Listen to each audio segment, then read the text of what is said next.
Tras estas lonas se esconde una de las obras más importantes del Renacimiento aragonés, la cúpula de la majestuosa escalera del Palacio Episcopal de Tarazona. En lo alto se reparan las grietas que recorren las pinturas.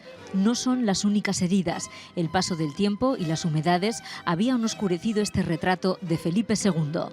La verdad que estas pinturas, al estar tan ennegrecidas, muchas no se apreciaba en detalle. Entre ellos hemos podido ver, por ejemplo, en esta que estoy restaurando, aparece la fecha del momento en el que se realizó la pintura, que son 1550. Nadie podía imaginar que las capas de cal que lo cubrían todo dejarían al descubierto figuras como esta bicha con cola de serpiente y garras de demonio. Para realizar la cúpula, la diócesis de Tarazona contrató a un artista italiano del siglo XVI. Estamos hablando precisamente de Pietro Morone, un italiano que vive el Renacimiento pleno, especialmente en la zona de Florencia, y conocía muy bien que estaban haciendo los talleres de Miguel Ángel. Y así llegamos a lo más alto de la cúpula, a 15 metros de altura. Aquí lo más curioso que han descubierto los restauradores son estos dibujos de grafito que estaban cubiertos por capas de cal.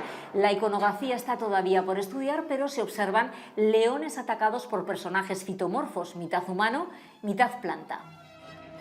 Ha costado meses retirar la cal para apreciar la belleza de florones y esculturas. Las amantes de Júpiter o el retrato de Carlos V conviven en una cúpula única en Aragón que se convertirá en un reclamo más para visitar Tarazona este verano.